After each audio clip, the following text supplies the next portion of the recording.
Okay, Oda, come here, come here, come here. Let's talk. I'm not going to hurt you. I'm not going to hurt you. I just want to talk. I just want to talk. What's this all about? What kind of mess are you making here, huh? You've been doing almost perfectly for 25 years and now you mess up like this. What are you doing?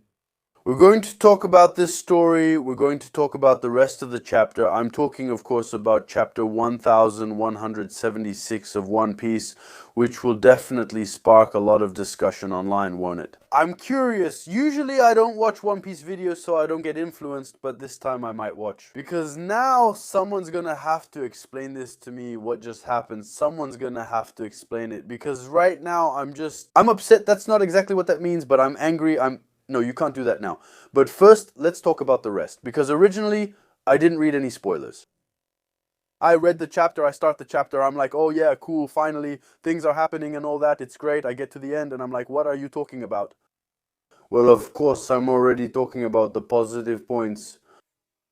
The Straw Hats, except for Big Tree, let's say, the Straw Hats are finally starting to take action. The Dersher. It was about time, right? How many chapters have we waited for him to finally do something besides getting wrecked? There you go. I yelled at Jinbei in the previous review, and now Jinbei does something. I want to say yes. Well, he gets insulted. You know, there's that guy, I can't remember his name. There, the other celestial dragon with his helmet, he goes, oh, a fish man. Oh, you disgust me. Good thing I'm wearing my helmet. Sun Gil hears that. He's like, what? I'm going to smash your face in. Jinbei goes, oh yeah, that's how it is. You'll see, Franky. Franky does something too, right? I'll get back to that. First, there's Nami who goes, okay, I'll use Atlas to put out the library and everything. There you go. There's a kind of team synergy that we haven't seen in a long time. And it's nice because last time I heard you all trashing them, I was like, you used to be useless, always breaking down and never showing up or doing anything unless prompted. But now you're actually taking action. Well, we're all just waiting for Usopp to do something, right? In everyone's mind, Elba was supposed to be Usopp's arc. Alright, for now, nothing at all, but maybe it will happen. So, Franky Vegapunk interaction. We hadn't seen those two together in a long time, Franky Vegapunk. Well, for me, Egid, I was disappointed from that point of view. Why? You have the interaction between a guy who turned himself into a cyborg, who builds 20-meter Gundams, who runs on cola, and you have Albert Einstein looking for an energy source. You want to know, well, who found it, right? The two meet, and that's it. They shake hands. There's no technical discussion like, oh wow, that's crazy. No, nothing. Now we're starting to get it. I want to say it's too late, but we end up getting it. Then Vegapunk, or rather Lilith, brings her to us. And actually, I have energy vacuums. So I'm going to use them to grab everything that's dull around, because everything is energy in the end, right? I'm going to use them to grab the energy that's around us. And do something crazy, really crazy like that. Yeah, do some wild stuff. And so, with the library burning, Atlas couldn't put it out with his rain. So he uses his energy vacuums to absorb the heat energy from the scene and freeze everything. Just like that, the fire is out. Okay, I have a question. I know I'm annoying. If Vegapunk has energy vacuums, now we're in the theoretical. You have energy vacuums and you say that everything is energy. So you can walk around in the air and you absorb the energy from whatever you want. You choose the energy you want to absorb. That means that in a way, what is acquired is an energy. Alright, we agree. So you have a weapon that can potentially absorb what is acquired and transfer it into something else. Let me ask another question. Just innocent. The question is, why didn't you use it at Ejed? That's it. I'm just asking. There was energy everywhere. You could have done something crazy. You bring your vacuums, grab everything, throw it at the bad guys, and take them down. Why didn't you do that? I'm not saying the object can't do that, but when the other guy claims everything is energy and can absorb all energies... Thank you. So, what does he do? He takes the energy, puts it in a bottle of cola, and says, here, Franky, drink this cola. And he says the real energy is passion. I say, oh, we're speaking the same language, that's nice. And then Franky...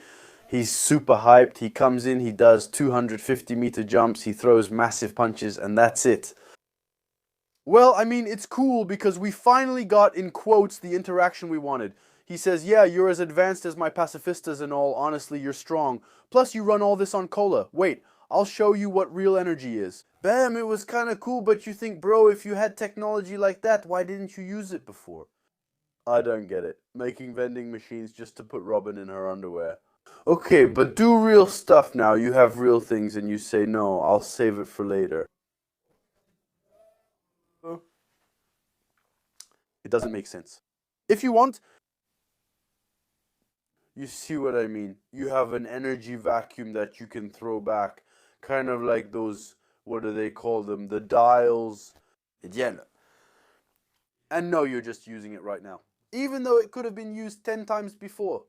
So it better be useful afterwards too. If you throw us a tool like that, it better be useful later. It's not just for show. No, it gets used once and we never talk about it again. No, no, no, no, no. It has to be useful.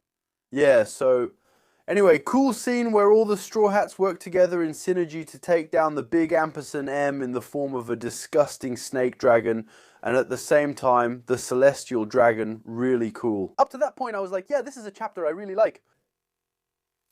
And right after that, everything just fell apart.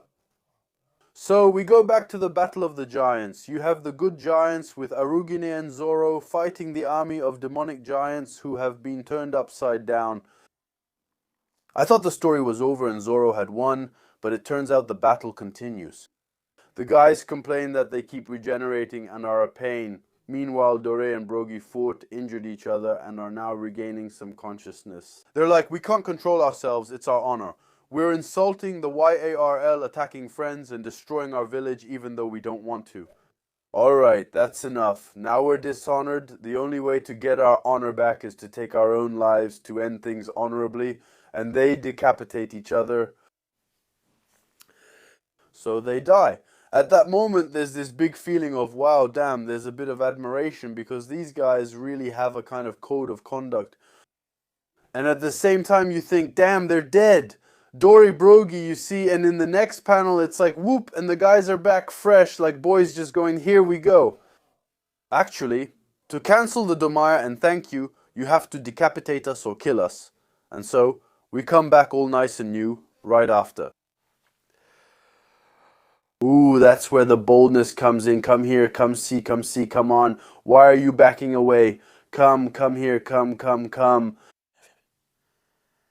What are you doing there? What are you doing? Now you're losing your focus. Now go write nonsense on pieces of paper and put them 600 meters out in the sea.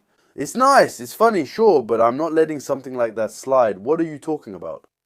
We never mentioned Shanks losing his arm. Now you're trying to retcon it by saying he did it on purpose. We didn't say anything, we said it's not a big deal. It was the beginning of the manga, it's not a big deal. Now, you're doing something like that, you're gonna have to come up with a damn explanation. Now, I mean, Domir and Versi, why did he die? Why did he die? Zebek got taken down by Roger and Garp. So he comes to at the end of the fight, but he's still weakened, he's injured. Stuff like that, but is that cool? That's why after that, Shanks' old man shows up. What's his name? Figureland. He shows up and finishes him off. Right. Why wasn't he healed? Why wasn't he healed if he died? Why wasn't he healed? Why did the rest of Zebek's clan die? That was supposed to be the big thing about Zebek's journey at God Valley. He arrives, he has to kill his own clan, Davy's clan, I think that's it. He has to kill his own clan. He says, oh yeah, if you think you're going to. I'd rather kill them myself, my family, my parents, my cousins, whoever. I'd rather kill them myself than let them fall into your hands. He kills them, they're dead. Why do you have to explain it to us like that? Same thing, I'm sorry. What about Harold? In that case, we didn't see Harold get half reversed technically. It might not be the same technique, but why did Harold die? In that case, if once you die, you come back. So already, I think that's a huge inconsistency. With everything we've seen, everything revolved around the half reverse until now. It was a disaster, the half reverse. God Valley, it's the disaster with Zebek. He's getting away with it, half reverse in your face. At one point, he has all the legendary great captains against him. Sama, it's going well. You feel like they might have a way to get the upper hand. They must take him down. Zebek got too strong from Chevalier. You think, wow, the half reverse, watch out. You return to Elbaf, see Dore Brogi and the giants do a half reverse and think that's intense. Maybe there's Dore and Reversi, Loki, we don't know. That's the crazy technique you learn that if you kill them, they come back healed. It's like nothing ever happened. That's a huge problem because, like I said, it creates inconsistencies that will need to be explained. Because you can do mental gymnastics, you can twist things around to explain that Shanks in the end lost his arm on purpose. This is a whole new level. You can't just fix or repair a 25-year-old mistake.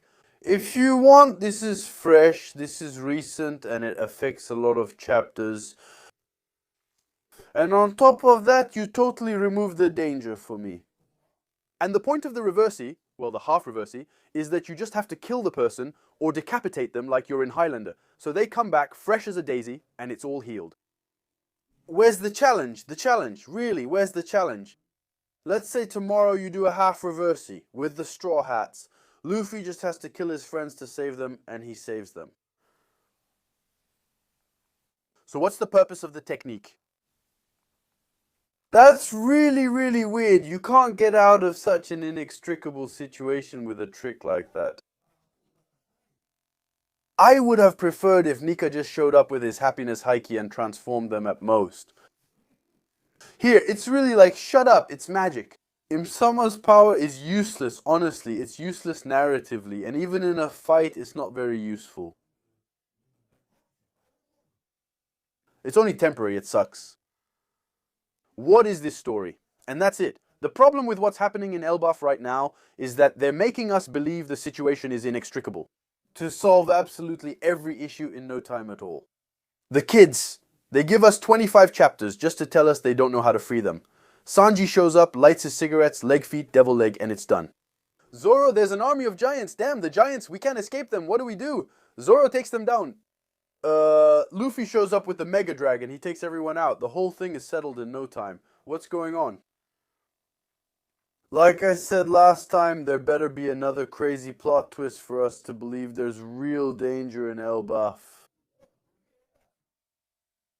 Because right now it's way too fast, way too easy. Once again, I'll give it time to prove me wrong for thinking the way I do. I only hope to be proven wrong. But still, this is really something. What's happening right now, you just have to behead them, kill them, and they come back just like before. Why do that? And by the way, where did Gunko go? And where did Brook go? Who was attacking? What happened? You're going to have to explain that to us too. This is really strange. It's taking a turn. Too weird, I'm sorry. We'll see. But for now, I find this extremely strange. This chapter, anyway, that's about all I have to say, right? I'll let you tell me what you think in the comments. It'll probably get heated and harsh as usual, and I'll get insulted for not understanding, right? You know how it is on social media. Some people are really coping hard right now. There are no excuses, no. But for Zibek, it wasn't exactly the same. It was the same. Yeah, but he died because he should have been healed. He should have been healed. He wasn't healed. That's it. Normally, if he had followed through, it would have been a consistent, steady story. Zebek was full of energy and could have easily defeated Fingerland alone, just as he did with all the Divine Knights 10 minutes earlier. You're gonna have to explain that, really. I've never seen anything like that. Honestly, he really messed up big time in an unbelievable way. So maybe he's still got another trick up his sleeve. It can't be that simple. For me, that's a serious mistake. A serious mistake. You can't do that. It's going to be very complicated now. We'll have to fix this quickly or sweep it under the rug, because otherwise I think it's going to be very complicated. Anyway, I'll give you time to tell me what you thought about it in the comments. As usual, yes.